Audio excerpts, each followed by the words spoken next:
warahmatullahi wabarakatuh. Ayah bunda yang saya cintai karena Allah. Ayah bunda yang saya cintai karena Allah, ada beberapa hal permasalahan kejiwaan yang mesti kita waspadai. Jangan sampai kemudian tumbuh dalam jiwa anak-anak kita. Kalaupun kemudian mulai tumbuh, kita sudah bisa waspada untuk kemudian meminimalisir, kemudian menghilangkan, mengubah menjadi akhlak yang baik. Dari sekian banyak masalah kejiwaan, saya sampaikan beberapa hal pada kesempatan ini. Yang pertama adalah minder. Setiap kita, setiap anak ada kalanya kemudian muncul rasa minder, rasa tidak percaya diri. Maka bagaimana kemudian kita menumbuhkan dalam diri kita, dalam diri anak-anak kita, rasa percaya diri. Tapi ingat, rasa percaya diri yang begitu tinggi itu juga tidak baik.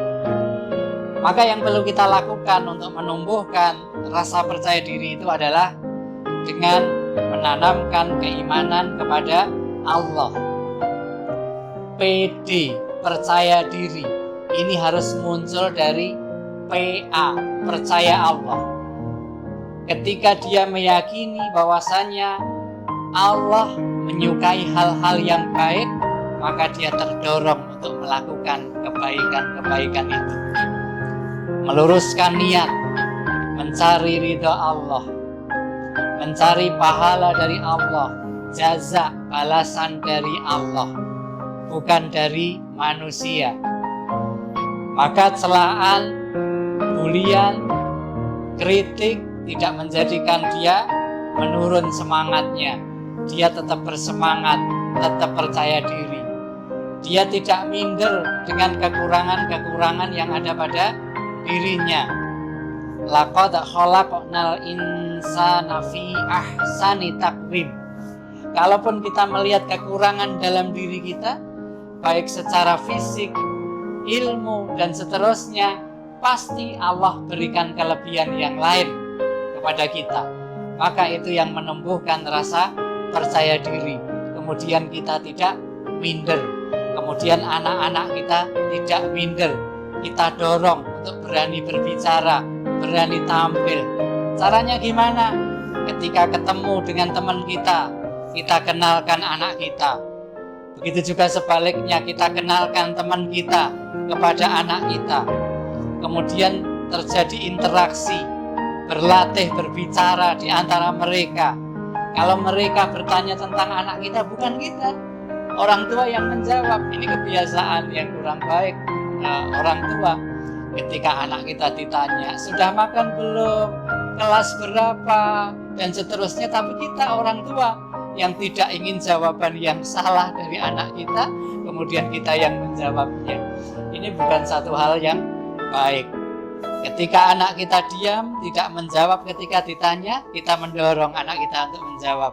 Ayo adik, ayo mas, ditanya, ayo jawab. Gimana adik, kelas berapa, tadi makan apa?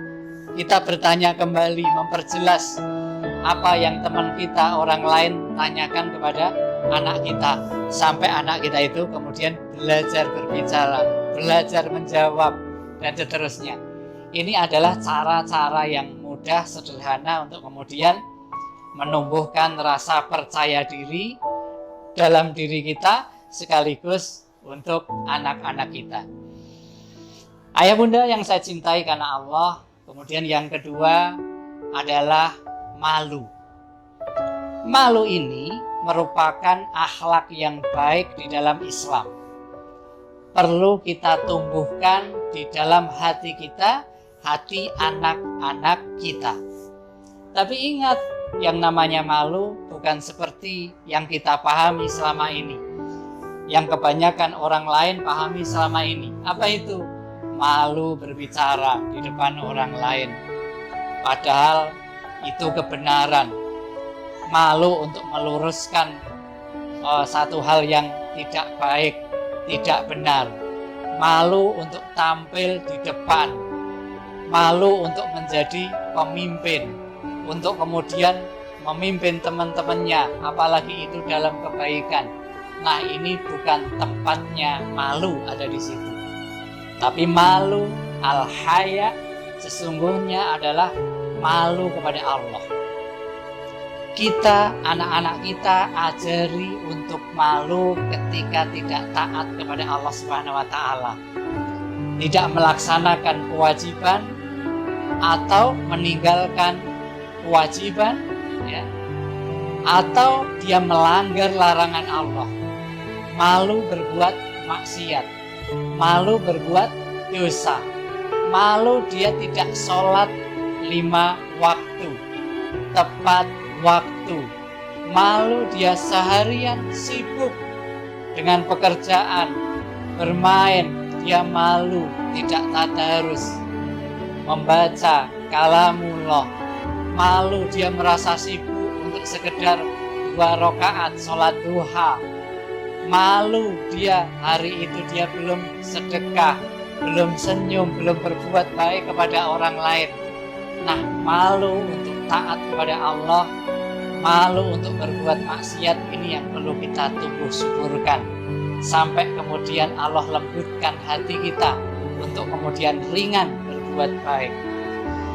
Ayah bunda sekalian yang berbahagia rahimakumullah, maka meningkatkan keimanan dalam diri kita, keimanan di dalam anak-anak kita, ini menjadi pondasi yang kuat untuk kemudian permasalahan kejiwaan yang namanya minder dan malu itu kemudian akan hilang, kemudian akan menjadi sikap, sifat, akhlak yang baik.